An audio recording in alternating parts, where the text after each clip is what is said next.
He exposed a massive cover-up. The nominee for Secretary of Defense was cornered, forced to face accusations of alcoholism, misconduct, and even sexual harassment. The truth? It's a smear campaign, or is it? You're about to witness how this dangerous leader almost slid past accountability.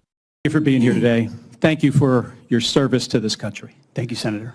Few nominees come into this room with all the necessary experience to do this job, to be Secretary of Defense. We get that. It's a reflection on just how big of a job this is. What I want to understand is whether or not you bring any of the necessary experience that this job requires. And here's where I'm concerned. Senator Coleman, in introducing you, and this is a quote, he said, "He has struggled and overcome great personal challenges," unquote. You walk in here saying that you've had personal and character issues in your past, including heavy drinking, which you wrote about. And you said, and this is a quote from you, that you said, "I sit before you as an open book." Yet you haven't actually said what personal challenges it is that you've overcome when you've been asked about them. So I'm going to give you an opportunity here to be as forthright as you say you want to be. So while leading concerned veterans of America, there were very specific cases cited by individuals about your conduct. I'm going to go through a few of them, and I just want you to tell me if these are true or false. Very simple. On Memorial Day 2014, at a CVA event in Virginia, you needed to be carried out of the event for being intoxicated. Senator, anonymous smears. Just true or false? Very simple. Summer of 2014 in Cleveland, drunk in public with the CVA team. Anonymous smears. I'm just asking for true or false questions, true or false answers. An event in North Carolina, drunk in front of 3 young female staff members after you had instituted a no alcohol policy and then reversed it. True or false? Anonymous smears. December of 2014 at the CVA Christmas party at the Grand Hyatt at Washington, D.C., you were noticeably intoxicated and had to be carried up to your room. Is that true or false? Anonymous smears. Another time, a CVA staffer stated that you passed out in the back of a party bus. Is that true or false? Anonymous smears. In 2014, while in Louisiana on official business for CVA, did you take your staff, including young female staff members, to a strip club? Absolutely not. Anonymous smears. So, is it accurate that the organization reached a financial settlement with a female staffer who claimed to be at a strip club with you, and there was a colleague who attempted to sexually assault her? Was there a financial settlement? Senator, I was not involved in that. I don't know the nature of how that played out. But you understand there was a financial settlement for a young female staffer who accused another member of the organization, not you, of sexual assault in a strip club. We have multiple statements on the record referring to that. But you claim you were not there when that occurred. Absolutely not. Now, the behavior I cited, if true, do you think that this behavior of intoxication, going into these type of establishments, women on your staff being so uncomfortable that they have to file these sort of harassment claims, do you think this is appropriate behavior for a leader? Senator, the overwhelming majority of anyone who's worked for me, including the on-the-record statements that have been submitted to this, with their name on it, on the record, men and women who worked with me every day, are the overwhelming preponderance of evidence that testify to my leadership and professionalism in leading Vets for Freedom and Concerned Veterans for America. Okay. My leadership has been completely impugned on these veterans organizations that did fantastic work. Mr. Hegseth, I'm not even going to go into the accusations. And we managed our financial books with integrity across the board. How many people, everybody who runs a campaign. I have limited time. I'm not going to get into the accusations that come from Fox News. I know you have some of your Fox News colleagues here.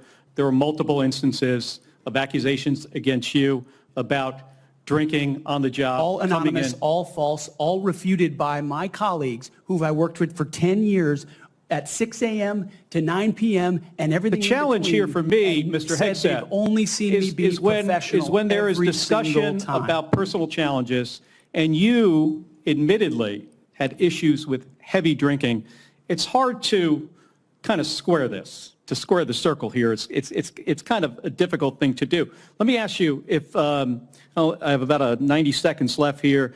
If you had to answer these questions about sexual assault against you and your drinking and your personal conduct, would it have been different if you were under oath? Senator, all I'm pointing out is the false claims against me. Okay, I take it you do not want to answer that question. I walked into this hearing this morning concerned that you haven't demonstrated adequate leadership in your civilian roles. And this is a dangerous world we're living in here. And America cannot afford a Secretary of Defense who is unprepared for that mission.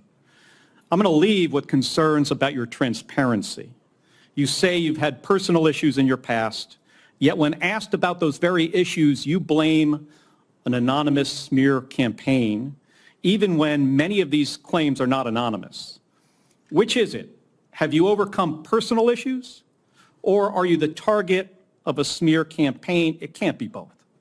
It's clear to me that you're not being honest with us or the American people because you know the truth would disqualify you from getting the job. And just as concerning as each of these specific disqualifying accusations are, what concerns me just as much is the idea of having a Secretary of Defense who is not transparent. Thank you, Mr. Chairman. I yield back my 2 seconds. Thank you, Senator Kelly. What you just witnessed was a tense, high-stakes moment in the Senate as Senator Welch meticulously deconstructed the testimony of the Secretary of Defense nominee. This wasn't just a hearing. It was a public reckoning where the nominee was forced to face the truth about his questionable past and his lack of transparency in answering tough questions. The allegations were explosive, from being carried out of events due to heavy drinking to being accused of creating a toxic work environment, and even more disturbingly, there were allegations of misconduct at a strip club, including a financial settlement with a female staffer who had been sexually assaulted. The nominee was left squirming under the scrutiny. Senator Welch demanded clear answers. Was it true? Or was it all part of a smear campaign? But what we saw in the nominee's responses was a complete failure to come clean. When asked about the drinking incidents, the nominee responded with an outright denial, claiming these accusations were false. He suggested it was all part of a smear campaign. But the problem here is this: when you're nominated to be the Secretary of Defense, you're asking the American people to trust you with their lives, their security, and the nation's defense. And what we saw from this nominee was not transparency or honesty. It was deflection, manipulation, and an attempt to rewrite his own narrative at a time when he should have been forthright and transparent. Let's talk about the bigger issue: the lack of transparency in our leadership. This isn't just about whether the allegations are true or false.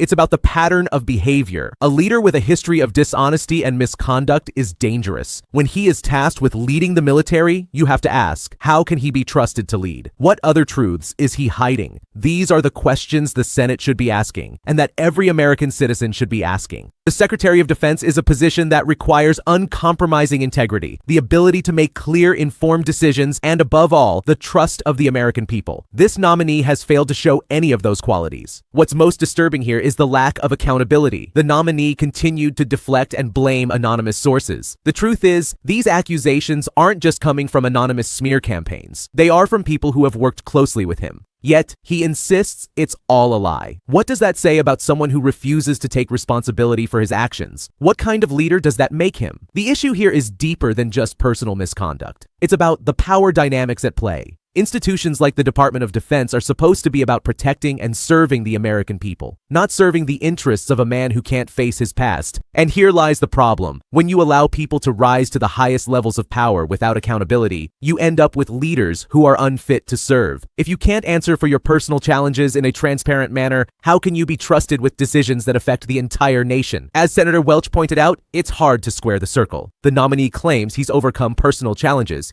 Yet when asked about them, he continues to hide behind excuses. He claims he's been the victim of smear campaigns, yet there's no evidence to back up those claims, only unanswered questions and contradictions. At the end of the day, if you can't be honest about your past, how can we trust you with the future of our defense? And let's not forget the real victims in all of this. This isn't just about a single politician or a potential nominee. It's about the American people. It's about the veterans who trusted him and the young women in his organization who had to endure an unsafe work environment. It's about families who depend on national security leaders to make the right decisions. When we allow leaders like this to go unchecked, we're putting everyone at risk. This isn't just a matter of personal flaws. It's a matter of public trust. The Department of Defense is one of the most powerful institutions in the world. When the people entrusted with its leadership are hiding the truth, when they refuse to face the consequences of their actions, it compromises the integrity of the entire system. The question is, what happens when you keep letting the powerful protect themselves? What happens to the trust and integrity of the institutions meant to protect the American people? What's clear from this exchange is that the nominee for Secretary of Defense is not fit for the role.